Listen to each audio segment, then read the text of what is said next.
A billionaire discovers a frail child lying at his doorstep, but what brings him to tears is the heartbreaking content of the letter attached.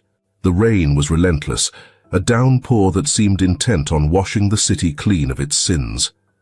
Karina pulled her shawl tighter around her, the thin fabric no match for the cold that bit into her skin. In her arms, Lua stirred faintly, her tiny lips quivering as she whimpered against the chill.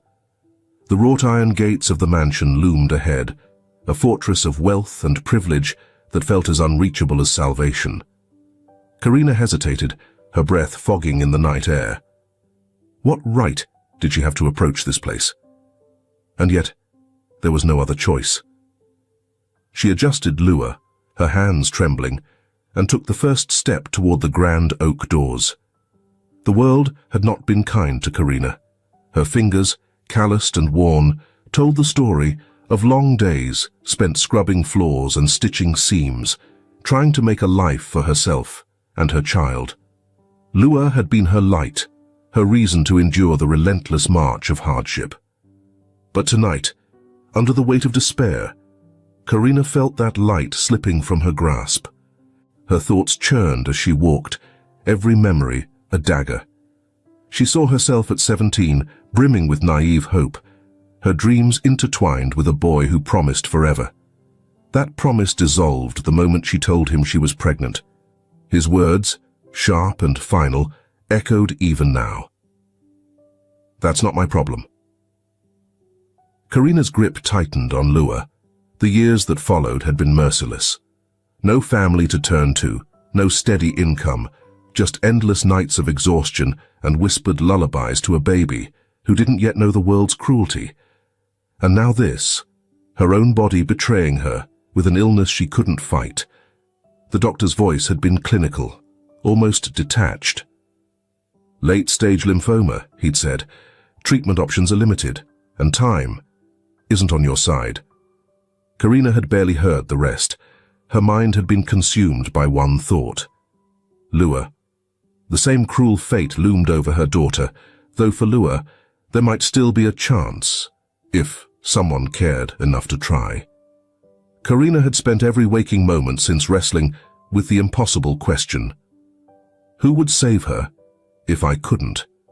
Her answer stood before her now, shrouded in the warm glow of mansion lights. Bricho. His name carried weight in this city, whispered in stories of philanthropy and quiet acts of kindness. If anyone could help Lua, it was him. She had followed those stories, clinging to them like lifelines as she pieced together this desperate plan. Reaching the doorstep, Karina adjusted Lua again, her arms aching with a pain she refused to acknowledge. She knelt, placing her daughter gently in the basket she'd found at a thrift shop 2 days ago. The baby stirred, but didn't wake, her tiny hand brushing against the edge of Karina's shawl. A sob welled in Karina's throat, but she swallowed it. This wasn't about her grief. This was about giving Lua a chance, a sliver of hope in a world that had shown Karina none. She unfolded the letter she'd spent hours writing, each word a shard of her soul. She laid it atop the blanket, her handwriting shaky but legible. To the kind man who lives here. Her name is Lua. She is my everything. I cannot give her the life she deserves, but I have heard that you are a man who helps others, a man with a heart big enough to save her when I cannot. Please, if you have any mercy, take her in. Fight for her in the way I wish I could. I am sorry, and I am grateful. Always. Her mother. Karina stared at the letter, her tears smudging the ink. For a moment, she considered taking Lua back, running far away from this place and keeping her daughter close, no matter the cost. But the reality was unyielding. Without someone like Bricho, Lua would have no chance at all. She stood, her knees weak, her heart heavier than it had ever been. She pressed her lips to Lua's forehead, her tears mingling with the rain that clung to the baby's soft skin. "I love you," she whispered, her voice breaking. "Please forgive me." The knock on the door was soft, hesitant, as though she feared it might shatter her resolve entirely. She lingered for a heartbeat longer, her body unwilling to move. Then, with one last look at the child who had given her life meaning, Karina turned and disappeared into the storm. The door remained closed, the mansion silent, but inside, the faintest sound began to stir. A cry, small and feeble, yet insistent. It pierced the quiet night, a beacon in the darkness. Lua's call for anyone willing to listen. Bricho rubbed his temples, the familiar weight of exhaustion pressing against his skull. The glow of his desk lamp bathed the mahogany surface in a muted light, casting sharp shadows across the report spread before him. Lines of numbers blurred together, relentless in their demand for attention. Rain lashed against the floor-to-ceiling windows of his study, each drop a dull percussion in the symphony of a storm that had no end. He glanced at the clock, well past midnight. The rest of the mansion was silent, as it always was. Silence was his constant companion here, a vast emptiness filling the opulence that surrounded him. Bricho leaned back in his leather chair, its creak breaking the quiet. For all its grandeur, the room felt cold, lifeless. He shook his head, pushing the thought aside. A sudden gust of wind rattled the glass panes, making him start. He turned toward the sound, frowning. The rain seemed heavier now, the howling wind weaving through the cracks of his fortress-like home. Bricho stood and approached the window, his reflection a faint silhouette against the darkness outside. Beyond the manicured lawn, the storm devoured the world. Then he heard it, a faint, almost imperceptible cry. He froze. The sound cut through the rhythm of rain and wind, fragile yet insistent. He tilted his head, listening. For a moment, there was nothing, and he wondered if his mind had conjured the sound, a trick played by fatigue and solitude. And then it came again, a tiny wail that lingered, filled with a piercing vulnerability. His brows knit together as unease coiled in his chest. He turned, grabbing the jacket slung over the back of his chair, and made his way to the front door. The hallway was dark, but he knew every corner of this house. It had been his for years, a monument to his success and his isolation. The heavy oak door creaked as he opened it, the chill of the storm immediately clawing at him. He stepped onto the porch, the wind tugging at his jacket, and peered into the night. His porch light flickered weakly against the downpour, illuminating only the stone steps and part of the drive beyond. But there it was again. The cry, louder now, urgent and raw. Bricho's gaze dropped to the edge of the light, where a small, bundled shape sat in a woven basket. His heart thudded against his ribs. He moved closer, the rain quickly soaking through his shoes. The bundle stirred, and he realized with a jolt what it was. A baby. A baby. On his doorstep. He crouched, his hands hovering over the basket as though afraid the fragile thing might shatter. The baby squirmed beneath the sodden blanket, her tiny fists curling and uncurling.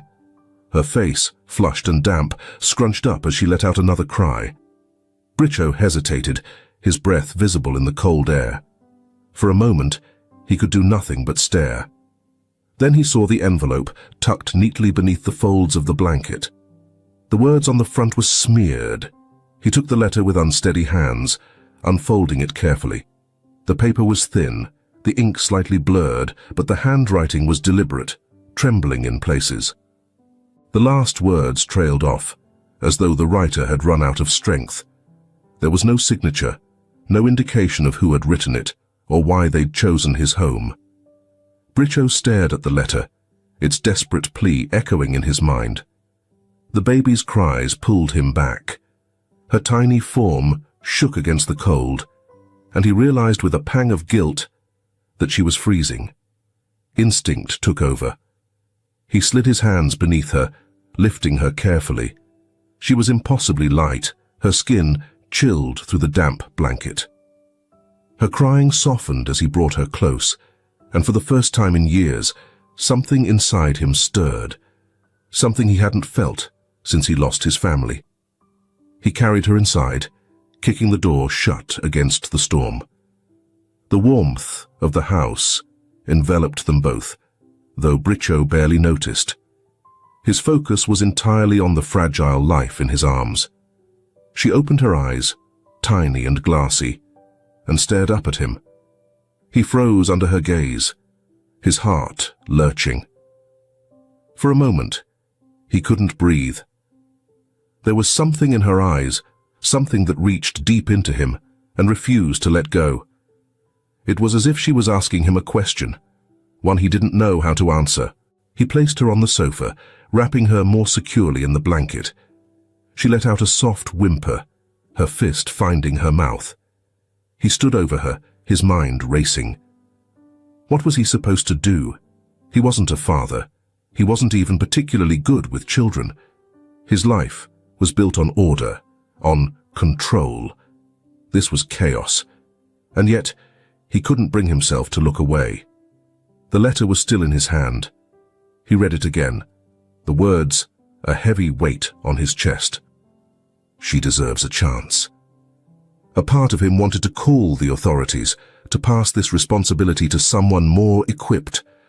But another part, the part that hadn't been silenced by years of loneliness, told him that wasn't right. Lua stirred, her tiny fingers curling around the edge of the blanket. Bricho knelt beside her, his resolve hardening. He didn't know what he was doing. He didn't know if he could give her what she needed. But the thought of turning his back on her now, it wasn't an option. "I don't know who you are," he said quietly, his voice almost swallowed by the storm outside. "But I promise, I'll try." The room was quiet again, save for the sound of rain against the windows. Bricho sat back, his gaze never leaving Lua. The world outside raged on, indifferent to the small miracle that had found its way to his doorstep. But within these walls, something was changing, something that would ripple far beyond this night. For now, he didn't think about the future. He didn't think about the weight of what he'd just taken on. All that mattered was the child in front of him, the fragile life he now held in his hands. The faint glow of dawn seeped through the heavy drapes of the mansion. But Bricho didn't notice. He sat in the corner of the living room, Lua cradled in his arms. Her breathing was shallow, her tiny chest rising and falling with a fragility that made his stomach clench. He hadn't slept. He hadn't dared. Every wheeze, every pause in her breathing jolted him into a state of hyper-awareness. The housekeeper arrived in the morning, her usual brisk demeanor softening when she saw Lua. "She doesn't look well, Mr. Bricho," she murmured, her voice tinged with concern. "I know," Bricho said, his voice heavy. "Get me the contact list for the best pediatricians and specialists in the city. I don't care who they are or where they work.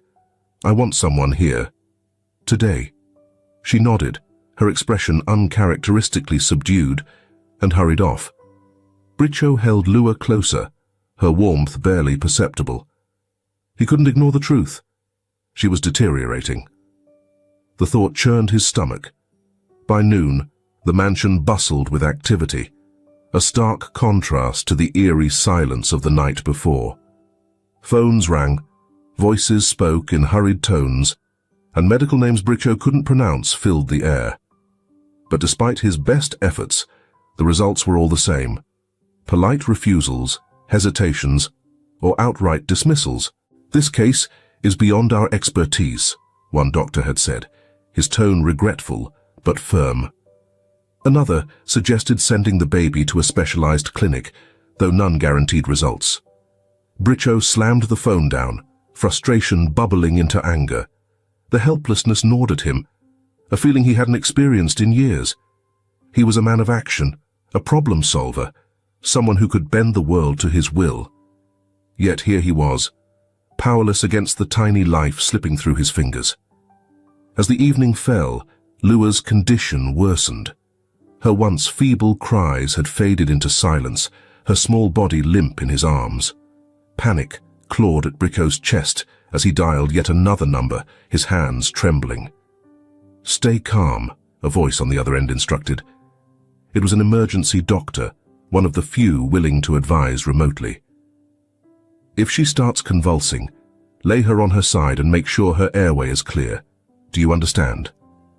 Bricho nodded, though the doctor couldn't see him. "Yes," he rasped. "I understand." The words had barely left his mouth when Lua's body jerked, her arms flailed weakly, and her face contorted as if in pain. Bricho froze for a moment, then sprang into action, laying her carefully on the sofa. "Lua, no," he whispered, his voice breaking. "Stay with me!" Her tiny form shook as the seizure took hold. He could hear the doctor's voice through the phone, calm but urgent, guiding him step by step. Bricho followed every instruction, his hands steady even as his mind screamed in terror. Lua lay still, her breathing faint but steady. Bricho stared at her, his chest heaving. He couldn't do this alone. She needed real help now. The car roared to life as Bricho sped through the rain-slick streets. Lua was bundled in blankets in the back seat, her fragile form barely visible in the dim light. His hands gripped the steering wheel so tightly his knuckles turned white. "Just hold on," he muttered, his voice trembling. "Hold on a little longer." The rain lashed against the windshield, blurring his vision. He barely registered the red lights or the honking horns as he weaved through traffic. All he could think about was the stillness of Lua's tiny body and the words of the doctor earlier. "She doesn't have much time." The emergency room was a cacophony of sound and light. Nurses moved quickly, their voices clipped and professional, as they took Lua from Bricho's arms. He followed them as far as he was allowed, before being stopped at the doors of the pediatric intensive care unit. "You have to stay here, sir," a nurse said firmly. Her eyes softened at the look of desperation on his face. "We'll do everything we can." Bricho stood rooted to the spot, his hands clenched at his sides. He wanted to demand answers, to barge through those doors and make sure Lua was being taken care of. But all he could do was wait. Hours passed in agonizing silence. Bricho sat in the waiting room, his head in his hands. The sterile smell of the hospital clawed at his senses, a stark reminder of how helpless he was. Every now and then he glanced at the doors, hoping for some news, any news. When the doctor finally appeared, Bricho shot to his feet. "How is she?" he demanded, his voice raw with emotion. The doctor hesitated, his face grim. "Lua's condition is critical. She's stable for now, but the underlying problem is severe. Without aggressive treatment, I'm afraid the prognosis isn't good." Bricho's stomach dropped. "There must be something you can do." "There's an experimental treatment," the doctor said slowly. "It's risky, and there are no guarantees. But if we don't try, she won't make it." Bricho didn't hesitate.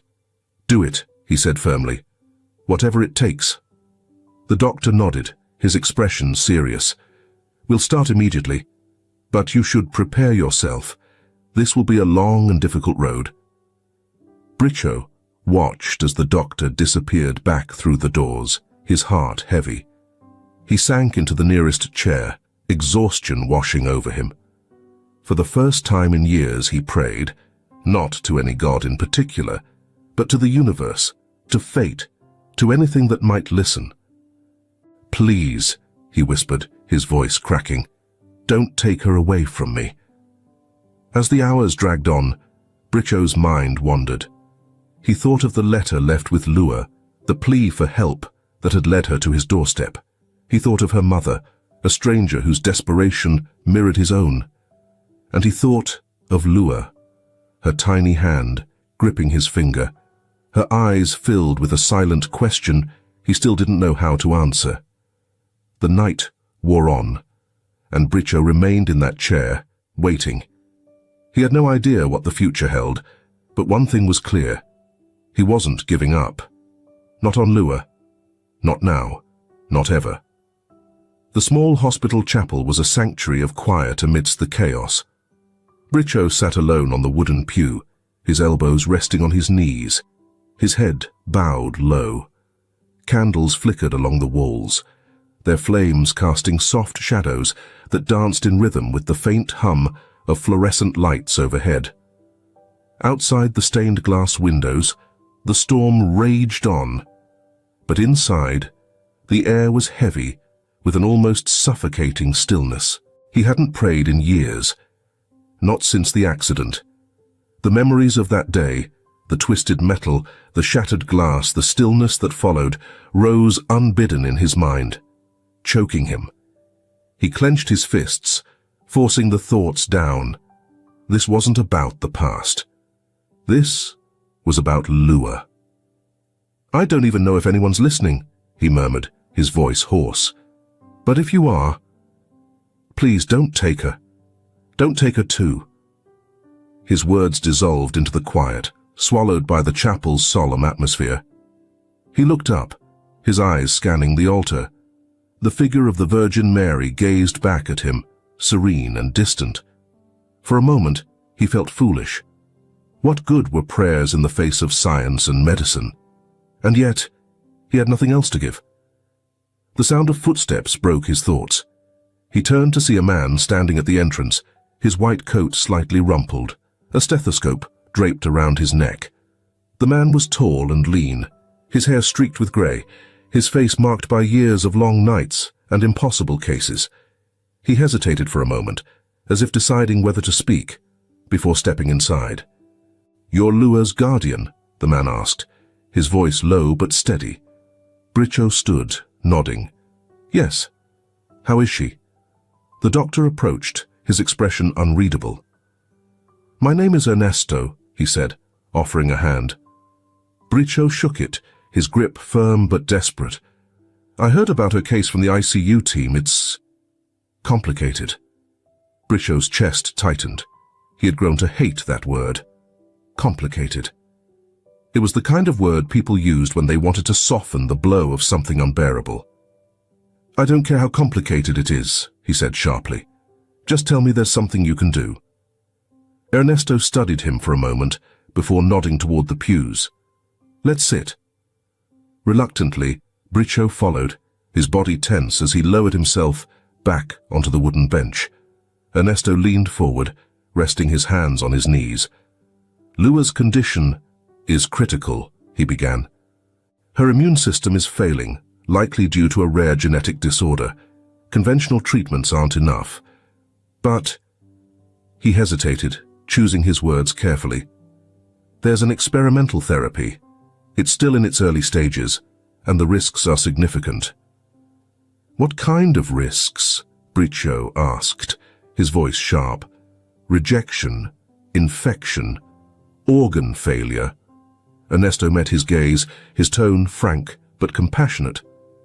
"The therapy involves stem cell transplantation, paired with a drug protocol that hasn't been widely tested. The success rate is low, and even if it works, the recovery process will be long and uncertain." Bricho's jaw tightened. "And if we don't try?" Ernesto's silence was answer enough. For a moment, Bricho couldn't speak. The weight of the decision pressed down on him, suffocating in its enormity. He looked at the altar again, his mind a whirlwind of fear and doubt. He thought of Lua's fragile form, her tiny hand clutching his finger. He thought of the letter left on his doorstep, the plea for help that had brought her into his life. And then he thought of the night he had lost his wife and daughter, the helplessness that had consumed him as he stood by, unable to save them. He couldn't let that happen again, not to Lua. "We'll do it," he said finally, his voice firm despite the tremor in his hands. "Whatever it takes." Ernesto nodded, his expression unreadable. "It won't be easy. You'll need to be prepared for setbacks. For a fight." "I'll fight," Bricho said, his voice steady. "For her, I'll fight."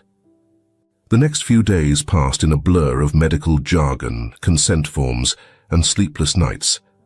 Lua was moved to a sterile, brightly lit room in the ICU, her tiny body dwarfed by the machines that beeped and hummed around her.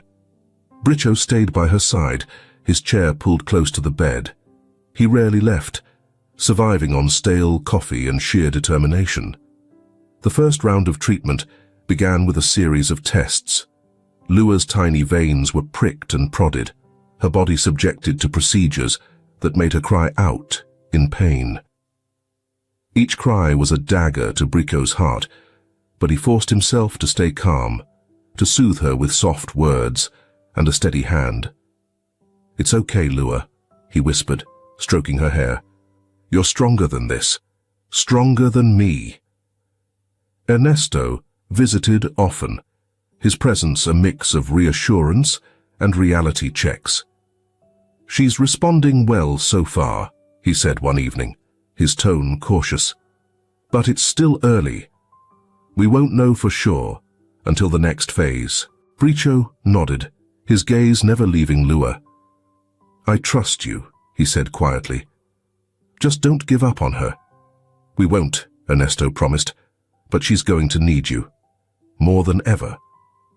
As the days turned into weeks, Bricho found himself changing. The man who had once thrived on control and detachment now lived for the small moments. Lua's fingers curling around his, the faint flush that returned to her cheeks, the quiet hum of her breathing as she slept. He spoke to her often, his voice soft and filled with a tenderness he hadn't known he possessed. "You're a fighter, you know that?" he said one night, his hand resting lightly on her chest. "You've already done more in your little life than most people do in a lifetime. And I'm not going anywhere. Not until you're running circles around me." Lua stirred, her tiny mouth twitching as if in response. Bricho smiled, his heart swelling with a mix of hope and fear. He didn't know what the future held, but for the first time, he felt ready to face it. For Lua. The sterile hum of machines filled the small room, a symphony of beeping monitors and the faint hiss of oxygen. Lua lay in the hospital crib, her tiny body connected to an array of wires and tubes. The fluorescent lights above bathed the space in a stark white glow, amplifying every shadow and every line of worry etched into Bricho's face. It had been weeks since the treatment began, weeks of watching Lua fight a battle her frail body seemed too small to endure. Her condition had swung wildly between moments of progress and crushing setbacks. Each day began with hope and ended in exhaustion, leaving Bricho with a gnawing sense of helplessness that threatened to undo him. One night, the beeping of the heart monitor took on a frantic rhythm. Bricho, who had been dozing in the chair by Lua's bed, shot upright. Her small form convulsed, her limbs trembling uncontrollably as the color drained from her face.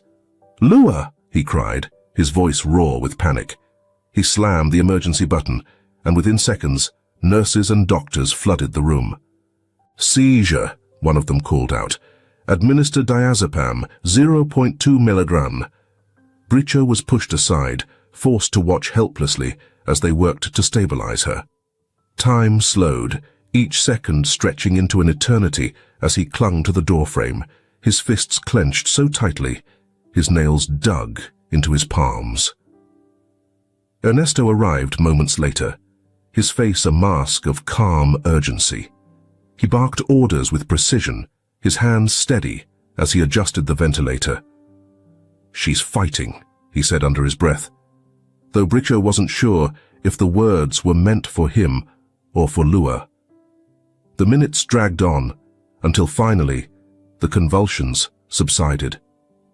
Lua lay still, her chest rising and falling in shallow breaths. Ernesto turned to Bricho, his expression grave but steady. "She's stable for now," he said. "But this is the critical phase. We need to push forward with the next treatment cycle immediately. Bricho nodded, his throat too tight to speak. He returned to Lua's bedside as the team cleared out, his hand trembling as he gently touched her forehead. Her skin was clammy, her tiny face pale and drawn. "I'm here," he whispered, his voice breaking. "I'm not leaving you, Lua." The next few days were no easier. Lua's body reacted violently to the treatments, her immune system fighting the intervention even as it tried to repair itself. There were nights when Bricho feared the worst, his heart pounding with every irregular beep of the monitor. But there were also moments, small, fleeting moments, that gave him hope. A slight twitch of her fingers, a faint flush returning to her cheeks.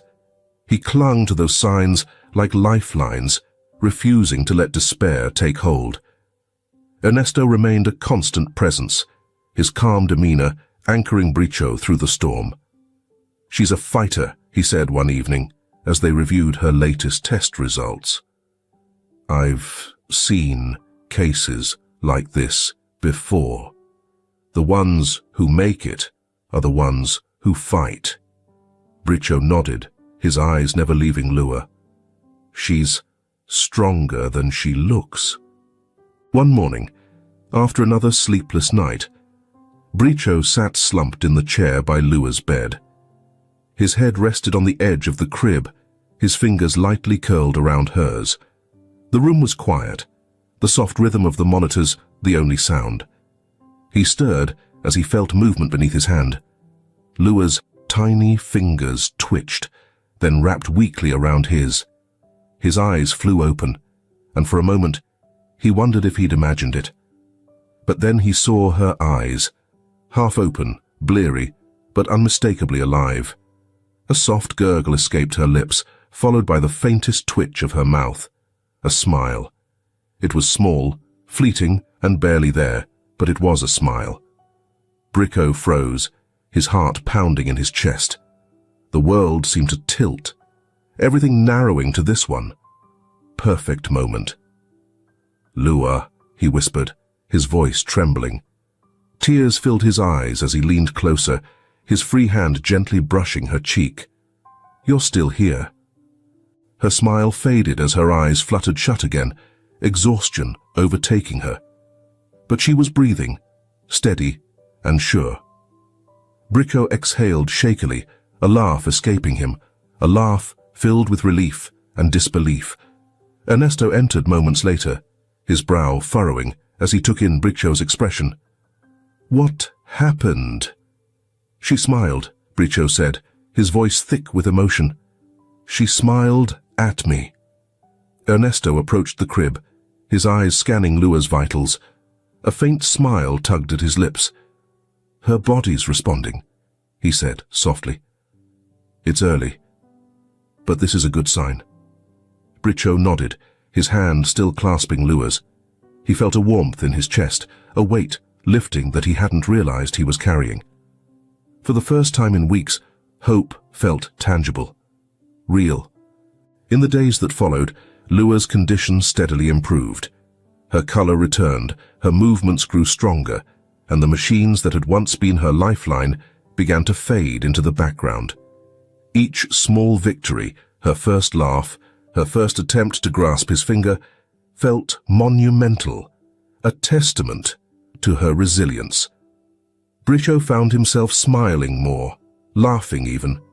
He spoke to Lua constantly, telling her stories about the world outside the hospital, about the life he hoped to share with her one day. "You've got so much to see," he said one afternoon, his voice filled with wonder. "And I'm going to be there for all of it." The nurses began to notice the change in him, exchanging knowing glances as they passed by. The man, who had once been stoic and distant, now lingered by the crib, his every word and action laced with tenderness. One evening, as the sun dipped below the horizon, Bricho sat with Lua, cradled in his arms. The monitors had been removed, the wires replaced by the soft warmth of her tiny body against his chest. She looked up at him with wide, curious eyes, her lips curling into another smile. In that moment, Brico felt something shift. Lua wasn't just a responsibility, a fragile life he had taken on out of duty or guilt. She was his. A part of him that he hadn't realized was missing until now.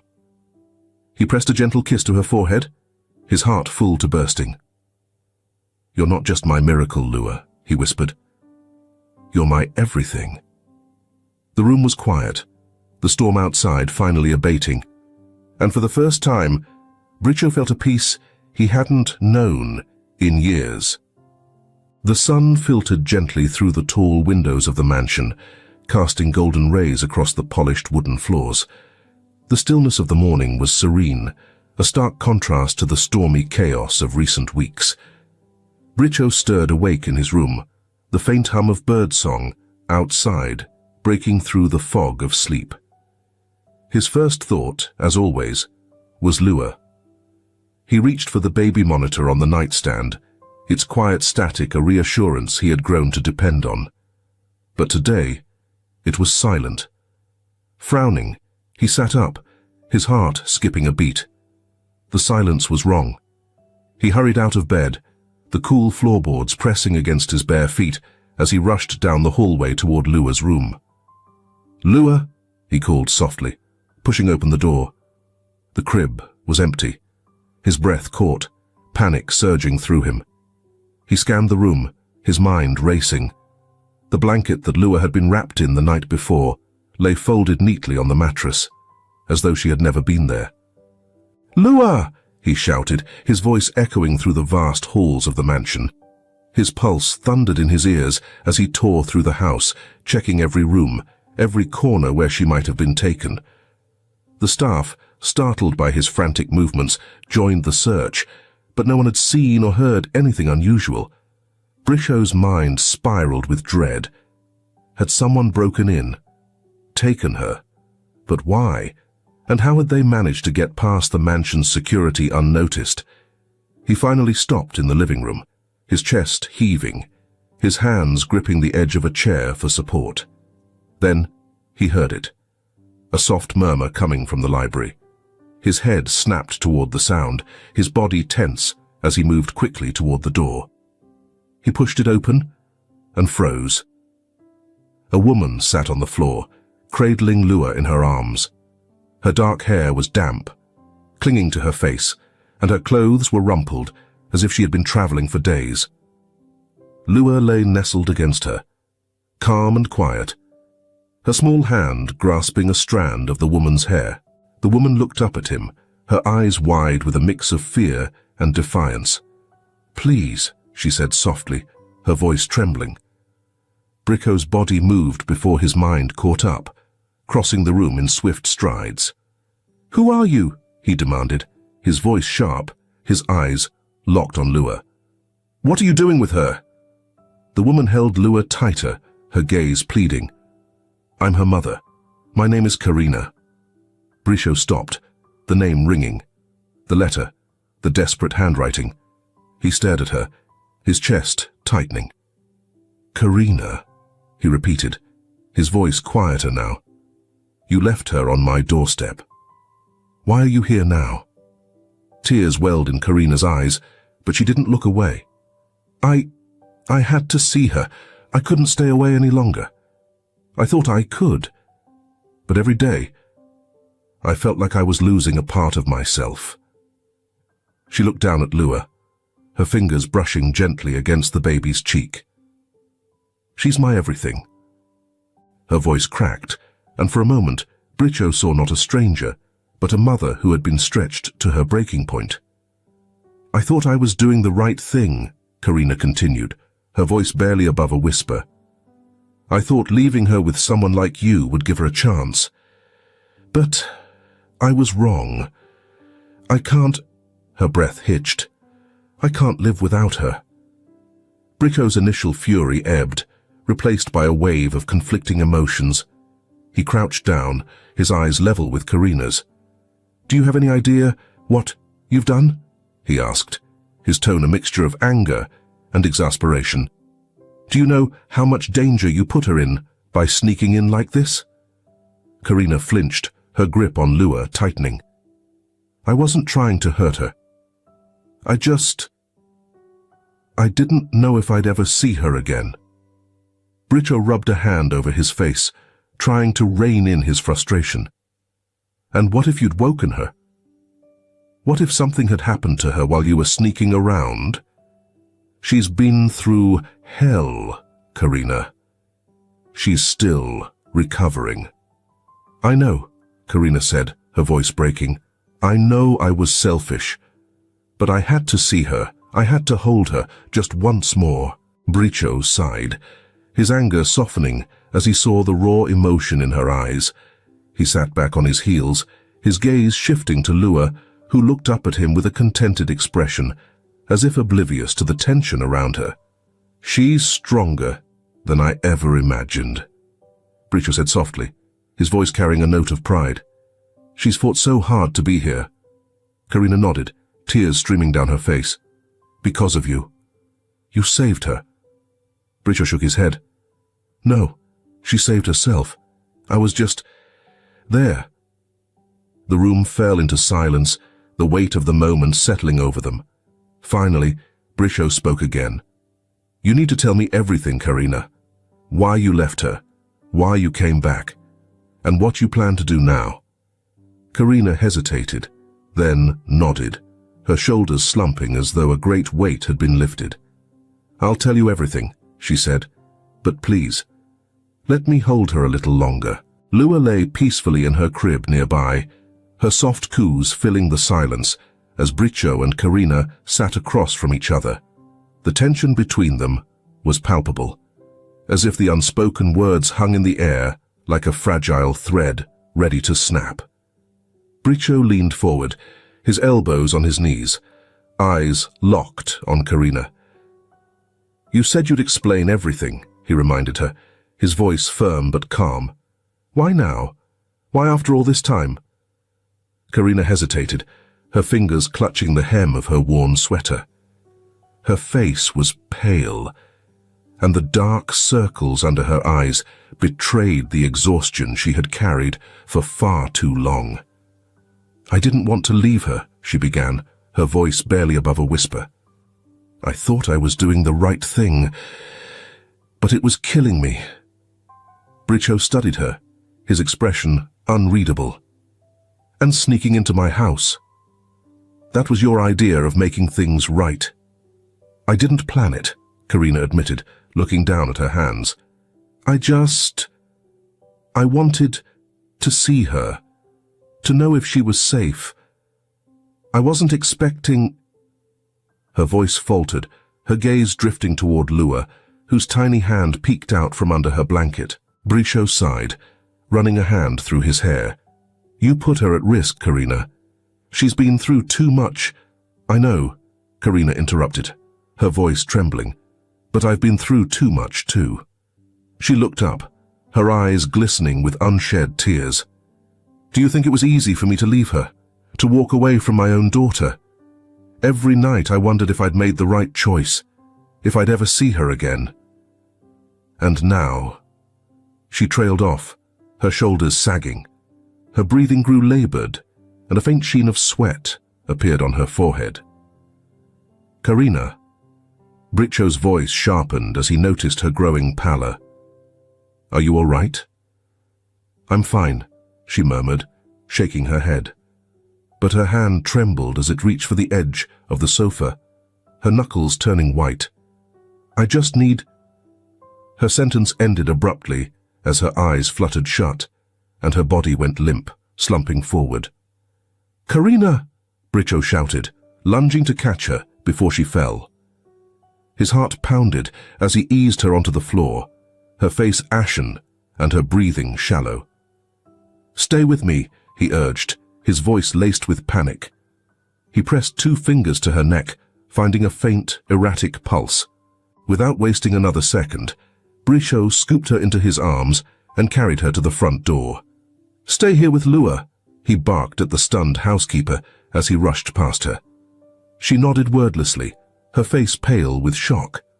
The tires screeched as Bricho's car swerved through the city streets. He drove like a man possessed, weaving through traffic with one hand on the wheel and the other gripping Karina's icy hand.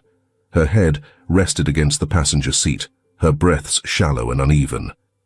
"Hold on, Karina," he muttered, his voice tight with desperation.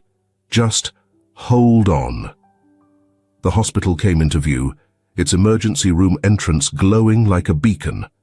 Bricho pulled up to the curb and jumped out, shouting for help. Two nurses and a stretcher appeared almost instantly, their movements efficient as they transferred Karina inside. "What happened?" one of them asked as they wheeled her away. "She collapsed," Bricho said, his voice raw. "She's been weak for weeks, months maybe. I think it's serious." The nurse nodded, her expression grave. "We'll take it from here, sir. Please wait outside." The waiting room was a cold, impersonal space, its walls painted a sterile shade of beige. Bricho paced back and forth, his hands clenched into fists. Memories of Lua's time in the ICU flashed through his mind, the helplessness and fear threatening to consume him once again. He couldn't lose Karina, not after everything. Minutes stretched into an eternity before a doctor emerged, his face grim. Bricho stopped mid-step, his stomach twisting. "Mr. Bricho?" the doctor asked. "Yes," Bricho said quickly. "How is she?" "She's in critical condition," the doctor said, his tone steady but grave. "Her body is severely weakened, likely from months of untreated illness." Bricho's heart sank. The word hit him like a blow, heavy and unforgiving. "What? What can you do for her?" "We're stabilizing her for now," the doctor continued, "but her condition is precarious. Without immediate intervention, she won't survive." Bricho swallowed hard, his mind racing. "Do whatever you have to. I don't care about the cost. Just save her." The doctor nodded. "We'll do our best." Hours passed in agonizing silence. Bricho sat in the waiting room, his head in his hands. The sterile smell of the hospital filled his senses, a grim reminder of the fragile line between life and death. He thought of Lua, her tiny smile a beacon of hope, and Karina's tearful confession earlier that morning.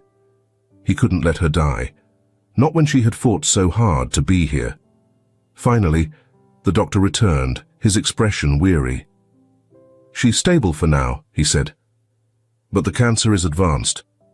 We'll need to start aggressive treatment immediately if there's any chance of saving her."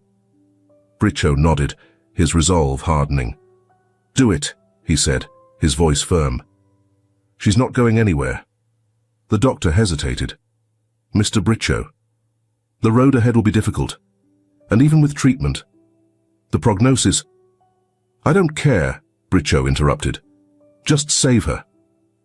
The doctor met his gaze, then nodded. "We'll start right away." Bricho returned to Karina's room once she was moved from the emergency ward. She lay motionless on the bed, her face pale and fragile against the crisp white sheets.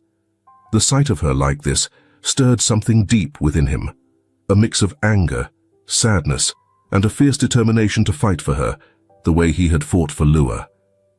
He pulled a chair close to her bedside, his hand resting gently on hers. "You're not done here, Karina," he said softly, his voice trembling. "Lua needs you, and so do I." The sterile, oppressive atmosphere of the hospital waiting room was a cruel reminder of how little control Bricho had over the situation.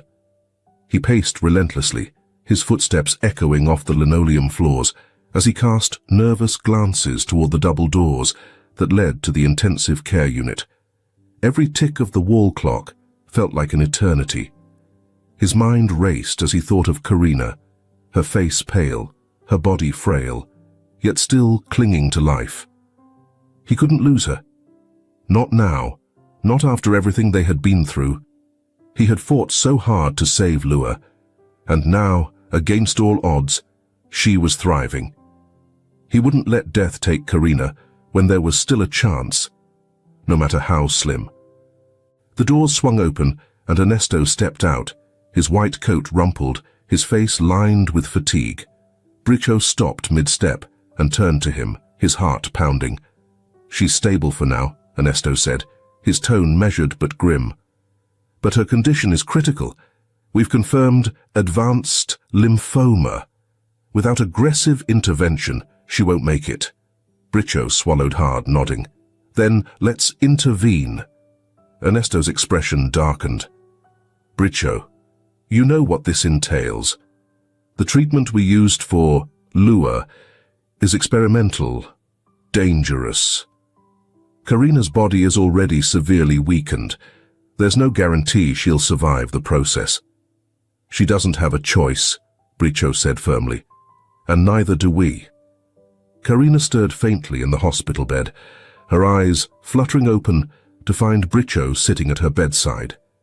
He looked haggard, his suit wrinkled, his tie loosened, but his gaze was steady and full of determination.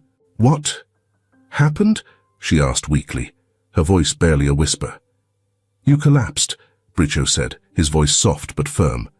"You've been sick for a long time, haven't you? And you didn't tell anyone." Karina tried to sit up but winced, her strength failing her. "It doesn't matter," she murmured. I can't be a burden to you. Or to Lua." Bricho leaned forward, his jaw tightening. "A burden? You think that's what this is about?" His voice cracked with frustration. "You're her mother, Karina. She needs you. And whether you believe it or not, I need you too." Karina's eyes filled with tears, but she shook her head. "I've already taken too much. You've done enough." "Stop," Bricho said, his tone softening as he reached for her hand. "You gave me Lua. You trusted me with her life. Do you think I could live with myself if I didn't do everything I could to save you too?"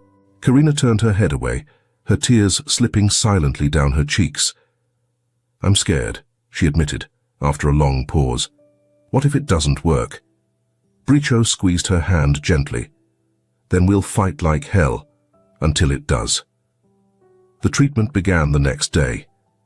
Ernesto worked tirelessly with his team, preparing Karina for the grueling process. Bricho stayed by her side, his presence a constant source of strength as she endured needle after needle, test after test. The treatment was even harsher on her than it had been on Lua. Her body, already ravaged by illness, struggled to keep up. There were nights when Bricho thought they would lose her. Her breathing would falter, or her fever would spike, and alarms would blare as nurses and doctors rushed to her side. Each time, Bricho stood in the corner of the room, his fists clenched, his heart pounding, as he willed her to keep fighting. In the quiet moments, when the machines beeped steadily and the nurses had left, he spoke to her, his voice low and filled with emotion. "You know, Lua smiled at me for the first time a few weeks ago," he said one night, his hand resting lightly on hers. It wasn't much, a little twitch of her lips, but it felt like the world stopped for a moment. "She's stronger than anyone gives her credit for. Just like you." Karina didn't respond. She was unconscious, her body too weak to do much more than breathe. But Bricho kept talking, pouring out the thoughts he had held back for so long. "You gave me something I didn't know I needed," he continued. "A reason to care. A reason to keep going. Lua isn't just a responsibility. She's my family. And whether you like it or not, that makes you my family too." His voice cracked, and he leaned closer, his thumb brushing against her knuckles. "So, you're going to fight, Karina. For Lua. For me. For yourself. Because this world isn't done with you yet." The days blurred into nights, and the nights into weeks. Karina's condition wavered between moments of stability and terrifying declines. But slowly, almost imperceptibly, she began to improve. Her fever subsided. Her color returned. The machines that had once been her lifeline grew quieter, less intrusive. Bricho remained by her side through it all, just as he had with Lua. He brought Lua to visit on days when Karina was strong enough to see her, the baby's bright smile a beacon of hope in the sterile hospital room. Karina would cry softly as she held her daughter, whispering promises of a future she wasn't sure she could give, but desperately wanted to try for. Ernesto checked in regularly, his expression cautious, but increasingly optimistic. "She's responding better than we expected," he said one morning as Bricho hovered over Karina's bed. "It's still early, but she has a chance." Bricho nodded, his chest tightening with a mix of relief and gratitude. "Thank you," he said quietly. Ernesto clapped a hand on his shoulder. "Thank her. She's the one fighting."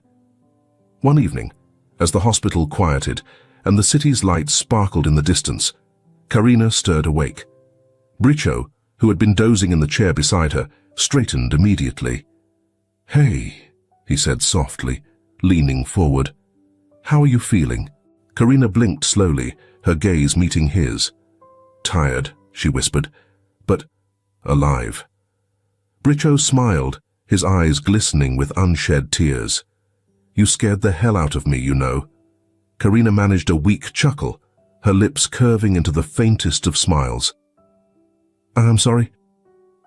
"Don't be," Bricho said, his voice steady but full of emotion. "Just promise me one thing." "What?" she asked, her voice barely audible. "Promise me you'll stick around," he said, his hand tightening around hers. "Lua needs her mum, and I need you, too." Karina's eyes filled with tears, and she nodded slowly. "I promise." For the first time in weeks, Bricho allowed himself to believe that promise. And in that moment, as Karina drifted back to sleep, he felt something he hadn't felt in years: hope. The room was quiet, bathed in the soft glow of early morning sunlight filtering through the sheer hospital curtains. The machines that had once hummed incessantly around Karina now sat idle, their lights dimmed, a testament to her progress. Her breathing, steady and deep, filled the space, accompanied only by the faint rustle of Lua's playful movements in a crib nearby. Bricho sat in a chair by the bed, his elbows resting on his knees, hands clasped together. He watched Karina, her face serene in sleep, though faint traces of exhaustion still lingered. There was a fragility to her now, one that mirrored the same fight he had witnessed in Lua just weeks before. But there was also strength, a quiet resilience that refused to fade. As if sensing his thoughts, Karina stirred. Her eyelids fluttered, and she turned her head toward him, her lips parting slightly. "Bricho." Her voice was hoarse, barely above a whisper. He leaned closer, his eyes softening. "I'm here." Her gaze drifted to the crib, where Lua gurgled happily, gripping a small plush toy. A faint smile touched Karina's lips, though it faltered as her eyes welled with tears. "She's okay," she murmured, as though reassuring herself. "She's more than okay," Bricho said, his tone warm. "She's thriving, and it's because of you." Karina shook her head weakly, her voice breaking. "It's because of you. I don't even know how to thank you." "You don't have to," he replied. "But if you're going to thank anyone, thank yourself. You gave her the chance to fight. You gave her life." She closed her eyes, her tears slipping down her cheeks. "I almost lost her. I almost lost everything." Bricho reached out, his hand covering hers. "But you didn't. You're both here. That's what matters." For a moment, silence filled the room, heavy with unspoken words. Karina opened her eyes again, her gaze fixed on the ceiling. "Do you know why I left her with you?" she asked, quietly. Bricho leaned back, his expression unreadable. "I've wondered." Karina exhaled shakily, her voice trembling as she spoke. "I grew up in a world where survival was the only goal. My parents, they didn't care about me. They barely cared about themselves. I learned early on that no one was going to save me. When I found out I was pregnant with Lua, I told myself I'd do better, that I'd give her a life worth living. She paused, her throat tightening. But then I got sick, and I realized I couldn't give her anything. I couldn't even guarantee she'd survive. So I did the only thing I could think of. I found someone who could. Bricho's chest ached at the pain in her voice. You thought I was better for her than you were. You are, she said firmly, turning her head to look at him. You have everything I couldn't give her. Security, stability, love. His jaw tightened, his eyes glinting with emotion. She doesn't need all of that. She needs you. And so do I. Karina's breath caught. She searched his face, confusion and something deeper flickering in her eyes. What are you saying? Bricho ran a hand through his hair, his voice faltering for the first time. I've spent years pushing people away. After my wife and daughter, I didn't think I had anything left to give. But then Lua came into my life. And then you came back. He swallowed hard, his eyes locking onto hers. You've both shown me that I still have something worth fighting for, something worth living for, and I'm not going to let either of you go. Tears spilled down Karina's cheeks as she listened, her heart aching with a mix of gratitude and disbelief. Bricho, I don't know if I can be what you and Lua need. You already are, he said, his voice steady. You've fought harder than anyone I've ever known. You've given everything for her, and now you have a chance to be there for her, for us. If you'll let yourself. The room fell silent again, the weight of his words settling over them. Karina turned her head, her eyes drifting to Lua. The little girl giggled, oblivious to the gravity of the moment, her tiny fingers clutching the plush toy as though it was her whole world. I thought leaving her with you was the best thing I could do, Karina said softly. But I was wrong. The best thing I can do is stay. Bricho reached for her hand, his grip firm and reassuring. Then stay. We'll figure everything out together. Karina nodded, her resolve hardening. Okay, she whispered. I'll stay. Hours passed, the sun climbing higher in the sky.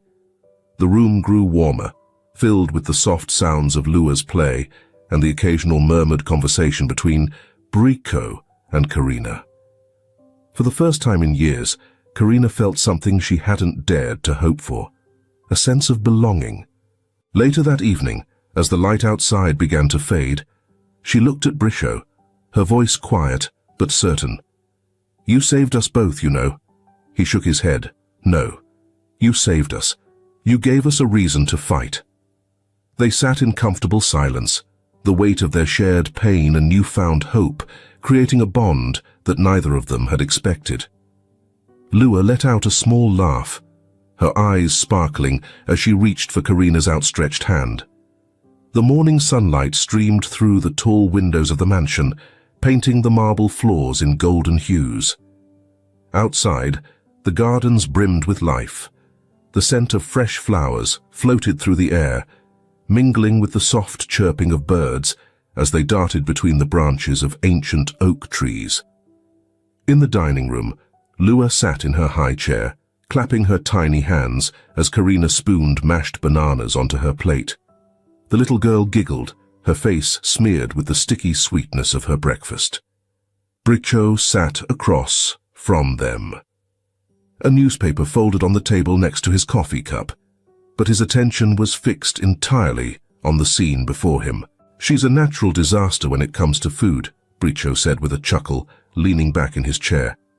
Karina laughed, brushing a strand of hair from her face. She gets that from me. I was a nightmare at this age. You? Bricho teased, raising an eyebrow.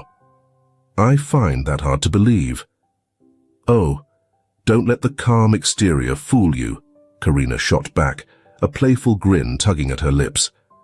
"I was chaos incarnate," Lua squealed, her tiny voice breaking into the easy banter between them. She slapped her hands on the tray of her high chair, beaming at the sound it made. Both Bricho and Karina turned to her, their laughter filling the room. Later, in the garden, Karina knelt beside Lua, her hands gently guiding the toddler's unsteady steps across the soft grass. The little girl wobbled, giggling with every step as she clung to her mother's fingers. Nearby, Bricho worked on pruning a rose bush, his sleeves rolled up and a look of quiet satisfaction on his face. "She's getting stronger every day," Karina said, her voice filled with pride as she glanced at Bricho. "I still can't believe how far she's come." "She's a fighter," Bricho replied without looking up, just like her mother.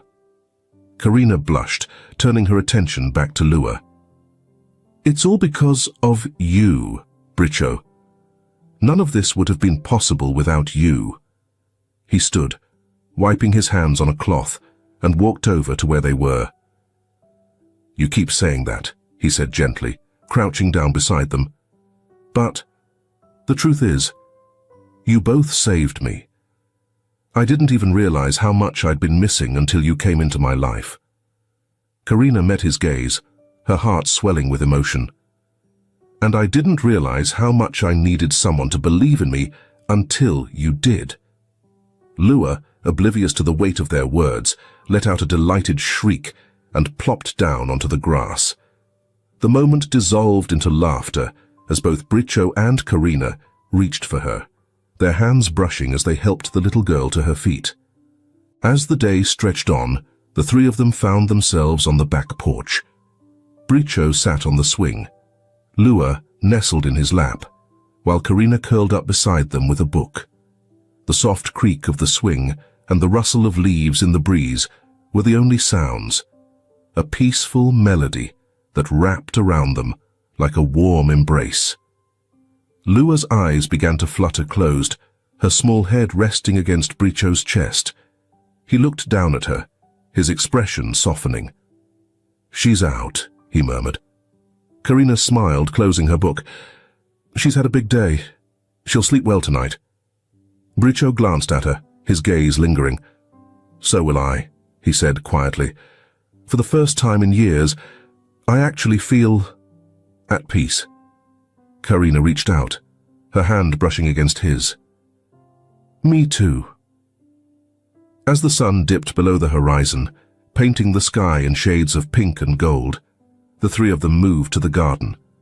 Lua had woken from her nap, refreshed and full of energy. She toddled ahead of them, her laughter ringing out as she chased a butterfly that flitted just out of reach. Bricho and Karina followed at a leisurely pace, their shoulders brushing as they walked. They didn't speak. They didn't need to. The unspoken bond between them, forged through hardship and love, was enough. Eventually, Lua plopped down in the middle of the flower beds, her tiny hands reaching for the blooms around her. Bricho and Karina joined her, the three of them sitting together as the world grew quieter.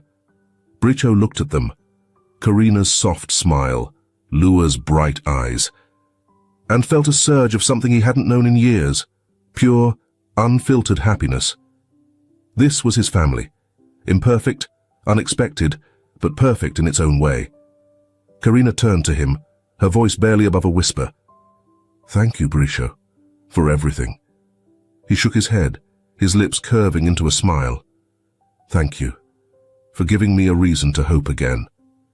As the last rays of sunlight bathed the garden in golden light, Lua reached for both of them, her small hands grasping theirs. In that moment, nothing else mattered. They were together, and they were whole. For the first time, Bricho, Karina, and Lua weren't just three people brought together by chance. They were a family, a home. And as they sat there, the laughter and love flowing freely between them, they knew the future, no matter what it held, was theirs to face together.